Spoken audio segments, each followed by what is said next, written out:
And members of the German Muslim community stood outside the church to pay respects and their tributes to the victims of the attack.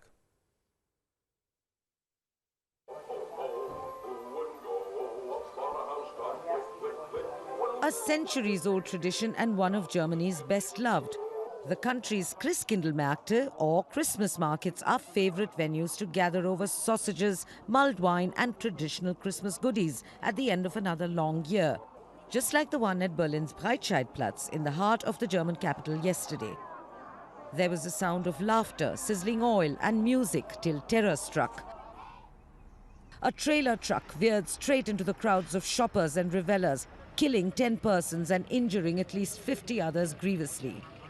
The fragrance of candied almonds was quickly and tragically replaced by the stench of death and the music by shocked silence. I was standing at the entrance of the Christmas market and then I heard a loud noise and was knocked down by a collapsing market stand. It knocked me flat to the ground. It was only later that I realized that there were many people on the ground who did not move. The attack was a rare one in the country that has taken on the maximum number of refugees fleeing the war in Syria. But it was by no means the first of its kind in Europe.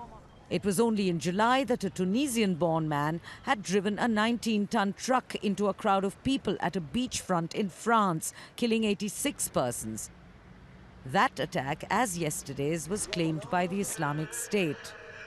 The attack at Breitscheidplatz is expected to escalate criticism of German Chancellor Angela Merkel's refugee policy, since many Germans fear that Islamic State terrorists will have also entered the country on the pretext of escaping the war themselves. It will also likely improve the chances of the far-right Alternative für Deutschland, which is already represented in 10 regional parliaments, at entering the national one next year. Noch wissen wir vieles über diese Tat. There is much we still do not know with sufficient certainty, but we must, as things stand now, assume it was a terrorist attack.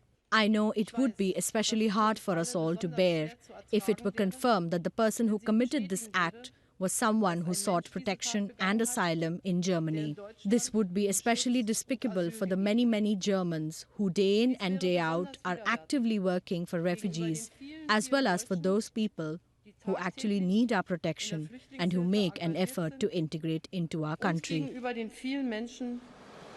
Flags were flown at half-mast across Germany. Investigations have begun. But the German police, who initially said that the suspect is a 23-year-old refugee from Pakistan, now doubt whether they arrested the real terrorist at the wheel of the truck yesterday. But last night's tragic event, just a week away from Christmas, will cast a pall of gloom over the festival, both for the grieving families of the victims, but also for millions of Germans across the country. And a pall of fear, for if the arrested man is the wrong one, the real armed killer is still on the loose. Bureau Report, WION.